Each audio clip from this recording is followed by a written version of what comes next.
Hello my dear friends, you're in the Military Summary channel, and today we will discuss the situation in Ukraine on the 25th of August of 2025. Today we have lots of very interesting updates, so let's start. And first we're going to discuss several important political updates regarding Ukraine. The most important most likely is coming from Poland. Poland will stop paying for Starlink for Ukraine due to President Narowski's veto on the law providing aid to Ukrainian refugees. This is very important because according to this piece of news, Ukraine is about to lose Starlink. Obviously they will not lose Starlink, the question is who is going to pay for Poland for this. If Poland is not going to pay for Starlink, then who is going to do this? At the same time, we got very interesting update from the territory Ukraine, more precisely about Ukraine-Canada relations. Ukraine and Canada have signed an action plan for cooperation in the fields of security. It covers military training, cybersecurity, intelligence sharing, and counterterrorism. Maybe Canada will start paying for Starlink for Zelensky, who knows? But obviously, there are very high chances that at the moment when Poland will stop paying for Starlink, and at the moment when Starlink will be turned off completely for Ukraine, we will not see the next sponsor of it. Obviously, the Russians will use the situation and they can launch another offensive operation that can lead to additional problems on the ground for the armed forces of Ukraine. Now let's discuss the situation on the ground. We have some changes, and first let's talk about the Suma direction. During the previous 24 hours, the armed forces of the Russian Federation published this video from the area of the village by the name of Besalovka. In this video we can see how Russians were bombing Ukrainian positions on the territory of the forest in the vicinity of the settlement. Based on this video we have adjusted the map. I would like to remind you that these territories used to be considered as the territories under complete Russian control because probably a month or two the Minister of Defense of the Russian Federation reported about complete control over the settlement. Now we see that Ukrainians most likely managed to counter-attack and to restore positions in this area. Ukrainians most likely will continue their counter-offensive operation. Now let's move further and let's discuss the situation in the Kharkiv direction. The most important, the most interesting updates are coming from the Kupyansk, from the city of Kupyansk. During the previous 24 hours, the additional details were added to map. I would like to remind you that starting of the 25th of August of 2025, we began receiving lots of very interesting updates regarding significant changes on the ground in Russian favor in the western and the northwestern parts of the city of Kupyansk. First, we have this geolocation, this video that was provided by pro-Ukrainian resources, and here we can see how Ukrainians counter-attacked the northwestern part of the city of Kupyansk with a small team of Ukrainian soldiers, how Ukrainians were moving from one building to another, clearing the northern and the northwestern parts of the settlement. Based on this video, we came to the conclusion that Ukrainians were counterattacking, of course, positions that were under control of the armed forces of the Russian Federation, and based on this video, we colored everything to the north in Russian favor. So we have proofs that the Russians control not just the territory around the city of Kupyansk, but the Russians are infiltrating the northern part of the city. Furthermore, several hours later, after this video, pro-Ukrainian mappers of Doomsday team published their own update, according to which the Russians managed to improve their positions on the western flank of the city of Kupyansk. Based on this report and based on the video published by pro-Ukrainian resources, we adjusted the map. So, for example, this is the situation on the ground by the end of the 24th of August of 2025. And this is the situation by the end of the 25th of August. According to different sources, the Russians improved their positions once again in the northern part of the city of Kupyansk by taking under control very important positions, and the Russians began assault operation in the direction of the central part of the city of Kupyansk from the west. At the same time, the pro-Russian resources published additional information about the situation on the ground. Several pro-Russian resources reported that currently the Russians are trying to advance further in the southwestern direction with the purpose to take under control several villages around the settlements of Sobolyevka. Currently, we're talking about the village of Blagodatovka. In this video, we can see how Russians were clearing the forest between the settlements of Sobolyevka and settlement of Blagodatovka. We're talking about this one. Furthermore, different pro-Russian resources who have connections with the Ministry of Defense of the Russian Federation and with the Group of Forces West, who is currently working in this area, we have additional map changes. For example, according to several channels, the Russians have improved their position significantly on the western flank of the city of Kupyansk, and today this information was additionally detailed. So, summarizing everything from pro-Ukrainian sources, from pro-Russian resources, by the end of the 25th of August of 2025, the armed forces of the Russian Federation were controlling everything inside of this red line. So everything along this red line and everything inside of this pocket is already under complete control of the armed forces of the Russian Federation and of the Russian Sabotage and Reconnaissance Group, who has no problems to work in this direction, trying to hunt and to destroy Ukrainian forces. So if this information is correct, and if this is the reality on the ground, we understand that Ukrainians currently were caught in cauldron not just in the city of Kupyansk, but in the entire Kupyansk agglomeration. When talking about Ukrainians, they have just a small gap, just a small corridor for evacuation. We are talking about the area between the, let's say, the city, the village of Osinova, and Ukrainian positions in the vicinity of the settlement of Glushkovka. And we are talking just about 10 kilometers corridor. And you know that when talking about this corridor, of course, we can say that maybe these updates regarding Russian progress is just a fake or speculation or something like this. But you know that the most important proof we can get, or that we can confirm this progress on the ground, if we increase the numbers of updates in the area of the city of Kupyansk from the beginning of August. And if we increase the numbers of updates, we're gonna see that right exactly in this area and right exactly along this corridor, we had lots of videos of how Russians were bombing and attacking the main pontoon bridges and river crossings that Ukrainians used to use to supply and support their contingent on the Russian or on the left bank of the river Voskol. In this video, we can see one of the supply lines, one of the, let's say, evacuation corridor that was under complete Russian control with FPV drones. This is another one in the vicinity of the settlement of Sadovo, the same situation. The Russians were attacking and destroying this territory. So this is the situation on the ground. The Russians established complete control over the main evacuation routes. The Russians improved their position significantly to the west of the city of Kupyansk. Most likely the Ukrainians were caught in cauldron in this area. And this is very, very interesting. Furthermore, when talking about this territory, about this corridor in 10 kilometers, there are not so many places where Ukrainians can cross the river Voskol and where Ukrainians can have stable evacuation, supply and support road. It seems that the battle for the city of Kupyansk can be finished much faster in comparison with information that we can see in the open source. It seems that the battle of the city of Kupyansk and the entire northern Kupyansk direction is coming to its final part and final stage. Now let's move further and let's discuss the situation in the central Kupyansk direction. During the previous 24 hours, according to information we have, the armed forces of Ukraine carried out a successful counter-offensive operation. At least this information was called as successful by Ukrainian General Staff. According to information we have, Ukrainians of 3rd Assault Brigade carry out counter-offensive operation in the direction of the village by the name of Novomikhailivka, and as a result of counter-attack, the Ukrainians indeed managed to enter the village itself to raise probably a flag, and the General Staff of the Armed Forces of Ukraine reported about that. But later, the Russians sent a lot of FPV drones, and every single soldier from the Ukrainian side who entered Novomikhailivka was damaged.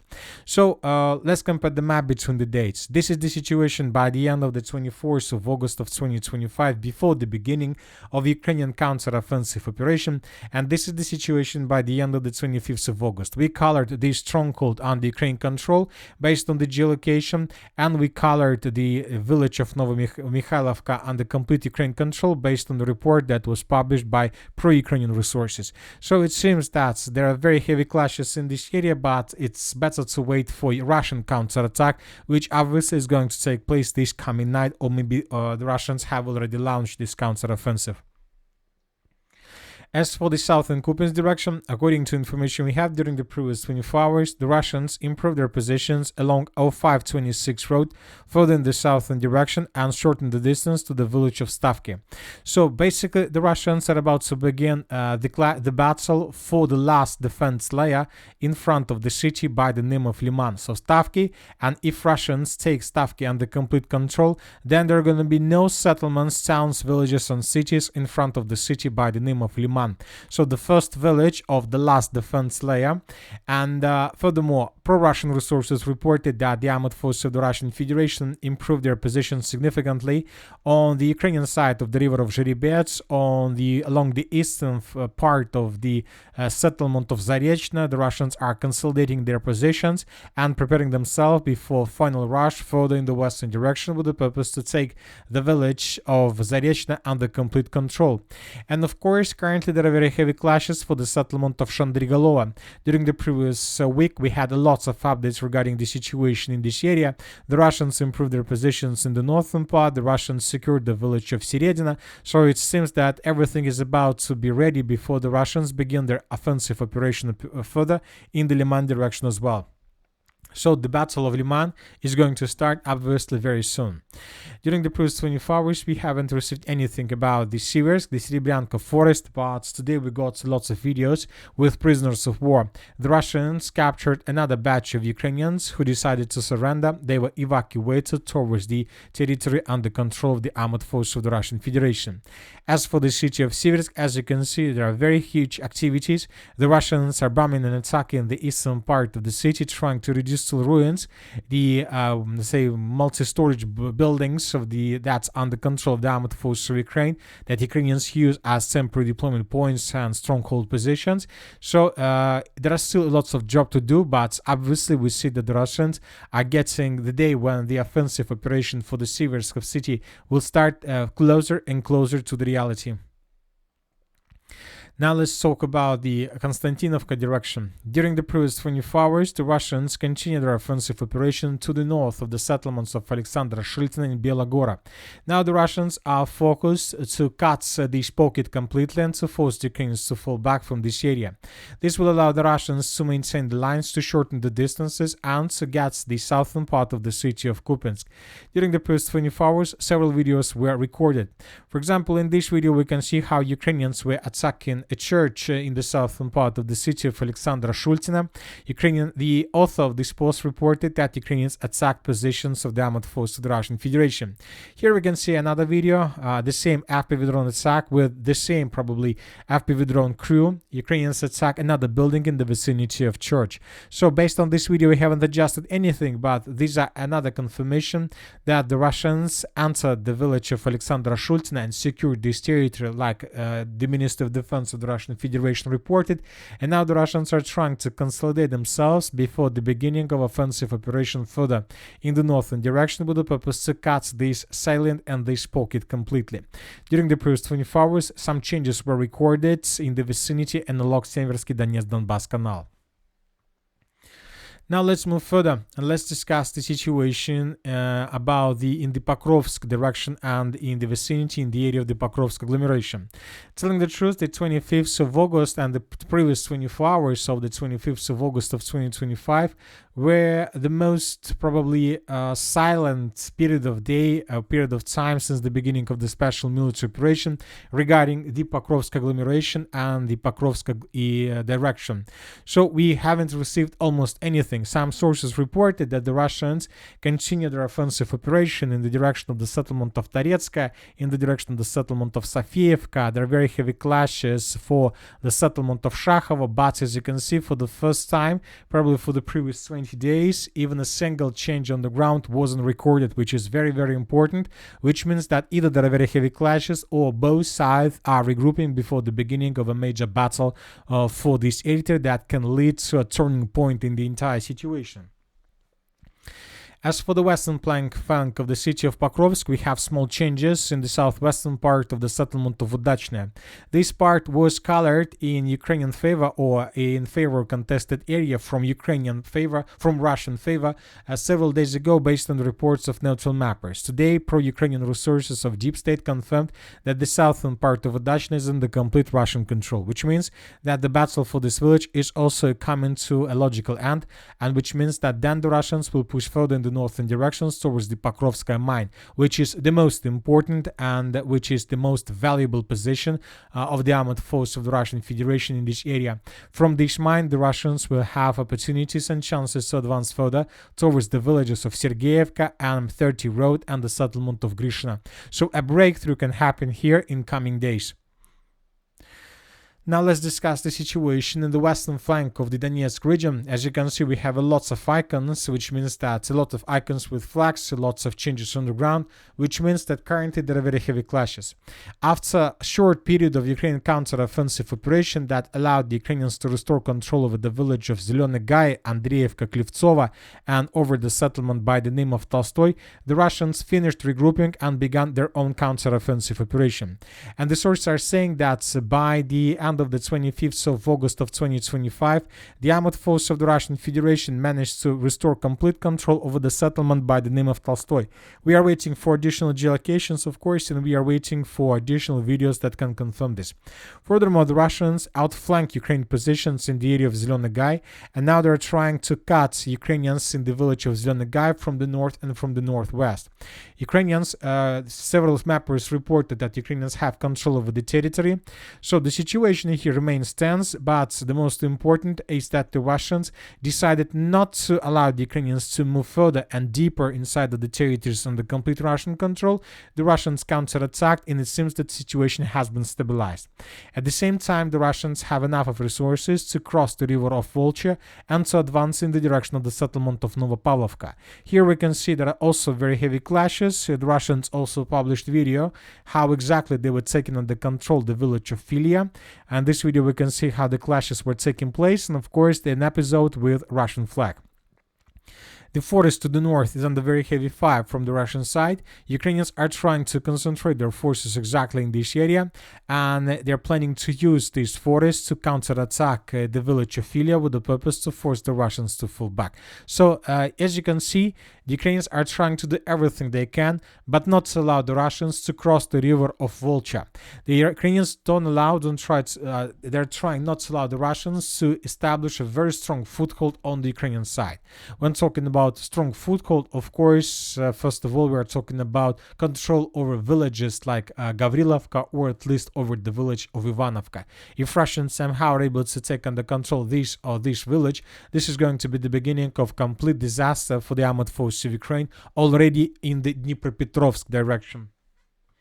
A bit further in the southwestern direction, as a result of offensive operation, the armored forces of the Russian Federation in face of the group of forces east managed to establish complete control over the settlement of Zaporizhzhia. This is another village that was taken by the Russians in a week or in 2 weeks. So basically during the previous 2 weeks, the Russians captured 4 or 5 villages in this area, and we see that the Russians continue advancing. And the most important is that Ukrainians still haven't managed to introduce anything that can stop or that can slow down the Russian progress. With this pace, the Russians will continue advancing, and during the next 2 or 3 weeks, the Russians will be able to take under complete control the territory between the settlement of Vorona, Stepova, Kalinivskaya, the village of Novomikhalovka, Obratnaya, and further in the southern direction. So this is the reality. This is the reality that can take place during the next 2-3 weeks if Ukrainians are not able to show anything, and if Ukrainians are not able to slow down or to stop the Russians.